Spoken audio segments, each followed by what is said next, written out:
ഇന്ന് ആദ്യക്കുട്ടൻ്റെ സ്കൂളിലേക്ക് പോകണം കേട്ടോ. അപ്പോൾ അതിൻ്റെ ഒരു തിക്കും തിരക്കും കാര്യങ്ങളാണ് ഈ കാണുന്നത്.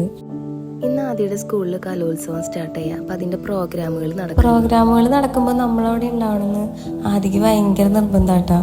അപ്പോൾ അത് കാരണം എന്തായാലും പോയി ചെറിയ ആളെ കൂട്ടി പോവാന്ന് പറയണത് അത്ര എളുപ്പം പിടിച്ച പരിപാടിയല്ല. എന്നാലും ആദ്യക്കുട്ടൻ നിർബന്ധം പറയുമ്പോൾ അവനെ വിഷമിപ്പിക്കണ്ടല്ലോ.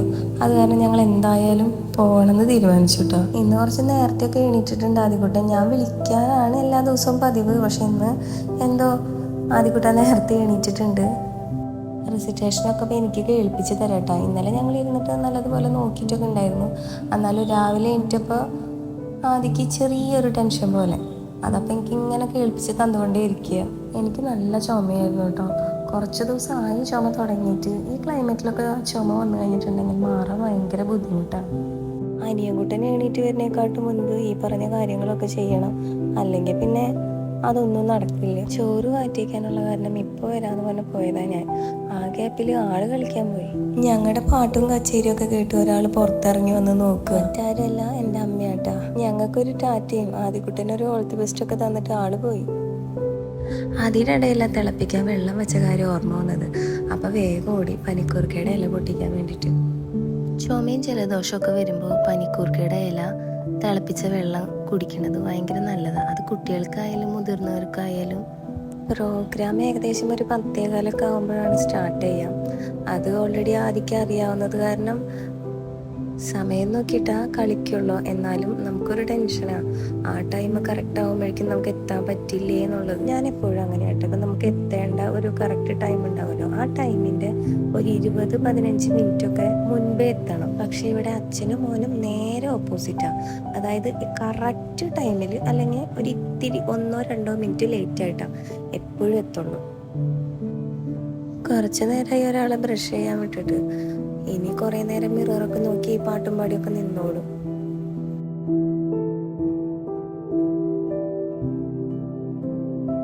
രാവിലെ എണീറ്റ് കഴിഞ്ഞിട്ടുണ്ടെങ്കിൽ ബ്രേക്ക്ഫാസ്റ്റ് കഴിക്കാൻ ഭയങ്കര മടിയാട്ടോ ആദ്യക്ക്. രാവിലെ മാത്രമല്ലോ കേട്ടോ ആ പ്രോബ്ലം. ലഞ്ചിൻ്റെ ടൈമിലും അതുപോലെ തന്നെ രാത്രി നമ്മൾ ഫുഡ് കൊടുക്കുമ്പോഴൊക്കെ അവനിരുന്ന് കഴിച്ചോളും. എന്നാൽ വാരി കൊടുക്കുകയാണെങ്കിൽ ആളത് കഴിച്ചോളും. അപ്പം കുഴപ്പമൊന്നുമില്ല. ഞങ്ങൾ ഏറ്റവും കൂടുതൽ സംസാരിക്കുന്ന ടൈമാട്ടാ ഈ ഫുഡ് കഴിക്കുന്ന ടൈമിൽ. അതുവരെ പറയാനില്ലാത്ത ഒരുപാട് കാര്യങ്ങൾ ഫുഡ് കഴിക്കുന്ന ടൈമിൽ ആദ്യക്കുട്ടനായാലും കുഞ്ഞുനായാലും അതുപോലെ എനിക്കും പറയാൻ ഒരുപാടുണ്ടാവും. ഇപ്പം പറഞ്ഞുകൊണ്ടിരിക്കുന്നത് സ്കൂൾ കലോത്സവത്തിലുണ്ടായ അനുഭവങ്ങളാട്ടോ. അന്ന് ഒരു ഫ്രണ്ട്സ് കലോത്സവ റീജിയണിൽ മത്സരിക്കാൻ വേണ്ടി പോകുന്നൊരു ടൈമായിരുന്നു. അപ്പോൾ ഒരു ഡ്രാമയായിരുന്നു ഇവർ സെലക്ട് ചെയ്തിട്ടുണ്ടായിരുന്നത്. അതിൽ ഒരു പ്രിസണേഴ്സിൻ്റെ റോളായിരുന്നു ഇവർ ഫ്രണ്ട്സിന് ബോയ്സിന് ഉണ്ടായിരുന്നത്. മോർണിംഗ് പോകേണ്ട ടൈമായപ്പോൾ ഇവരെല്ലാവരും വന്നു. പക്ഷെ ആരും മുടിയൊന്നും കട്ട് ചെയ്തിരുന്നില്ല. അതായത് പ്രിസണേഴ്സിൻ്റെ പോലെ ഹെയർ കട്ടൊന്നും ഇവരാരും പ്രിസണേഴ്സിൻ്റെ പോലെ ഒന്നും ഹെയർ കട്ട് ചെയ്യാണ്ട് ആരും ഇവിടെ നിന്ന് പോയി എന്ന് മാഷ് ഉറപ്പിച്ച് പറഞ്ഞു കേട്ടോ. അന്ന് ഇവർ ഫ്രണ്ട്സൊക്കെ ഹെയർ നല്ല ലെങ്തി ആയിട്ട് വളർത്തിയിരുന്ന ഒരു ഫാഷനായിരുന്നു. അതുകൊണ്ട് തന്നെ ആർക്കും ഹെയർ അങ്ങനെ കട്ട് ചെയ്യാനുള്ള ഇഷ്ടം ഉണ്ടായിരുന്നില്ല. അപ്പോൾ പ്രിൻസിപ്പൾ പറഞ്ഞു, ഈ 6 പേർക്ക് വേണ്ടി മറ്റുള്ള കുട്ടികളുടെ സമയം കളയാൻ പറ്റില്ല. അതുകൊണ്ട് തന്നെ പ്രിൻസിപ്പൾ മറ്റുള്ള കുട്ടികളുമായിട്ട് അവർ പോകാൻ ഉദ്ദേശിക്കുന്ന ബസ്സിൽ അങ്ങനെ ഹെയർ എല്ലാം വെട്ടി സാറും ഇവരൊക്കെ കൂടി അവിടെ എത്തി പ്രോഗ്രാമൊക്കെ ചെയ്തു. അങ്ങനെ ഇവർക്കാണ് ഫസ്റ്റ് കിട്ടിയത്. കഥ കേട്ടിരുന്ന ടൈം പോയത് അറിഞ്ഞില്ല. ലഞ്ചിന്റെ പരിപാടി നേരത്തെ തന്നെ കഴിഞ്ഞിരുന്നു. ആദ്യക്കുട്ടനും കുഞ്ഞനും പിന്നെ എനിക്കും ലഞ്ചൊക്കെ ഞാൻ പാക്ക് ചെയ്തു. ഇന്ന് ഒരുപാട് ടൈമൊന്നും കിട്ടാത്ത കാരണം ഞാൻ വേറെ കറികളൊന്നും ഉണ്ടാക്കിയത്. മുതിരത്തോരനും അതുപോലെ തന്നെ മുട്ട പൊരിച്ചതും മാത്രമേ ഉണ്ടായിരുന്നുള്ളൂ. സ്കൂളിൽ കൊണ്ടുപോകുന്ന ഫുഡൊക്കെ ആദ്യക്കുട്ടൻ നല്ല രീതിയിൽ തന്നെ കഴിക്കാറുണ്ട് കേട്ടോ. ബാക്കിയൊന്നും തിരികെ കൊണ്ടുവരാറില്ലാത്തപ്പോൾ വീട്ടിൽ എന്ത് കറിയാണോ വെച്ച് കൊടുക്കുന്നത് അത് കഴിക്കാറില്ല.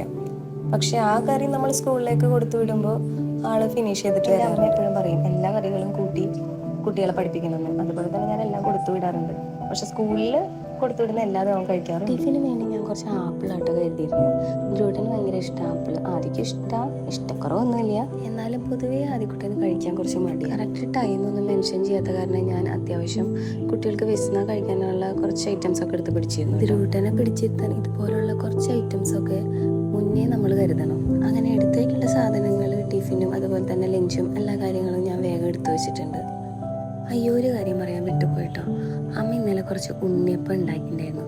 അപ്പോൾ അത് ഉണ്ണികൾക്ക് തന്നിട്ടുണ്ടായിരുന്നു. അപ്പോൾ അതും കൂടെ എടുത്തിട്ടുണ്ട് ഞാൻ. ധ്രുവട്ട ഇതുവരെ എണീറ്റിട്ടില്ല കേട്ടോ. ധ്രുവട്ടനെ വിളിച്ചുകൊണ്ടിരിക്കുക. ധ്രുവട്ടനെ ഇതുവരെ എണീറ്റിട്ടില്ല. ഉറക്കത്തിൽ നിന്ന് വിളിക്കുന്നത് ഏത് കുട്ടികൾക്കല്ലേ ഇഷ്ടം. അതുപോലെ തന്നെയാട്ടോ ഇവിടെയും. ചേട്ടൻ ചെല്ലുന്നുണ്ട് അനിയനെ വിളിക്കാൻ വേണ്ടിയിട്ട്. ആദ്യം നല്ല വാശിയാവും ഉറക്കത്തിൽ നിന്ന് വിളിച്ചു കഴിഞ്ഞാൽ. പിന്നെ കുറേ നേരം കഴിഞ്ഞിട്ടുണ്ടെങ്കിൽ ആളൊന്ന് ഉഷാറായി വരും. ചേട്ടനെ വലിയ ഇഷ്ടമാണ്. ചേട്ടൻ ഉണ്ടെങ്കിൽ ഉറങ്ങുള്ളൂ, അതുപോലെ തന്നെ കളിക്കുള്ളൂ. സ്കൂളിൽ പോയി കഴിഞ്ഞിട്ടുണ്ടെങ്കിൽ ഭയങ്കര കരച്ചിലാവും. ചേട്ടനെ കാണണം, സ്കൂളിൽ പോവുക എന്നൊക്കെ പറഞ്ഞ് ഭയങ്കര കരച്ചിലാവും. അതുപോലെ തന്നെ ചേട്ടനെ നന്നായി ഉപദ്രവിക്കും. മൂട്ടി പിടിച്ച് വലിക്കും, പെൻസിൽ വെച്ച് ബുക്കിൽ ഊറും.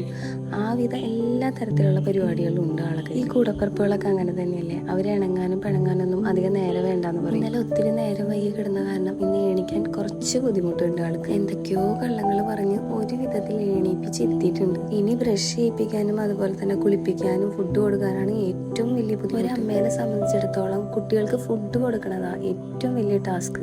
ഞാൻ അനുഭവിച്ചതിൽ വെച്ചിട്ട് ഏറ്റവും വലിയ ബുദ്ധിമുട്ടായിട്ട് എനിക്ക് തോന്നിയത് അത് തന്നെയാട്ടോ. ബ്രഷ് ചെയ്യലും കുളിപ്പിക്കലൊക്കെ കഴിഞ്ഞിട്ട് ഒരു വിധത്തിൽ ആളെ അച്ഛൻ്റെ അടുത്ത് കൊണ്ട് എത്തിയിട്ടുണ്ട്. അച്ഛൻ്റെ അടുത്താകുമ്പോൾ ഒരു വിധത്തിൽ സെറ്റായിട്ട് ആളിരുന്നോളും. ഇനി ഫുഡ് കൊടുക്കുക എന്ന കടമ്പയിലേക്കാണ് ഇനി പോകേണ്ടത്. ഒറ്റയടിക്ക് ഫുഡ് എടുത്ത് കൊണ്ടുവന്നാലൊന്നും ഇവർ കഴിക്കില്ല. ആദ്യം എന്തെങ്കിലുമൊക്കെ പറഞ്ഞ് പറ്റിച്ച് കഥകളൊക്കെ പറഞ്ഞ് ഓരോ കാര്യങ്ങൾ അങ്ങോട്ടും ഇങ്ങോട്ടൊക്കെ മാറി മറിഞ്ഞ് പറയുമ്പോഴാണ് ഇവർ അതിനിടയിൽ വായത്. ആദ്യക്കുട്ടൻ ഇതിന് തന്നെ ഒരുപാട് ഹെൽപ്പ് ചെയ്യും കേട്ടോ. ധ്രുവന് ഏറ്റവും ഇഷ്ടമുള്ളത് കാറുകളാണ്, അതുപോലെ തന്നെ JCB അങ്ങനെയുള്ള കാര്യങ്ങളൊക്കെ വെച്ചിട്ട് കളിച്ച് അവൻ്റെ ശ്രദ്ധ കുറേയൊക്കെ മാറ്റി മറിച്ചെടുക്കും. ആൾക്ക് ഫുഡ് കഴിക്കാൻ വേണ്ടിയാണെങ്കിലും അനിയനെ ഫുഡ് കഴിക്കാൻ വേണ്ടിയിട്ട് എന്നെ ഏറ്റവും കൂടുതൽ ഹെൽപ്പ് ചെയ്യുന്നത് എൻ്റെ ആദ്യക്കുട്ടനാണ്. ഏറ്റവും കൂടുതൽ ബുദ്ധിമുട്ട് അനുഭവിക്കുന്ന കാര്യം അതാണ്. എൻ്റെ ആദ്യക്ക് നന്നായി അറിയാം. അതുകൊണ്ട് തന്നെ അവൻ ഏറ്റവും കൂടുതൽ എന്നെ ഹെൽപ്പ് ചെയ്യുന്നതും ഇങ്ങനെയുള്ള കാര്യങ്ങൾ. ചില സമയത്ത് ഞാൻ എന്ത് ഫുഡ് കൊടുത്താലും അത് ധ്രുവട്ടന് ഇഷ്ടപ്പെട്ട ഫുഡാണെങ്കിലും ഇഷ്ടപ്പെടാത്ത ഫുഡ് എങ്ങനെയെങ്കിലുമൊക്കെ കൊടുക്കാൻ വേണ്ടിയിട്ട് ഞാൻ കൊടുക്കാൻ നോക്കിയാലും അവൻ കഴിക്കില്ല.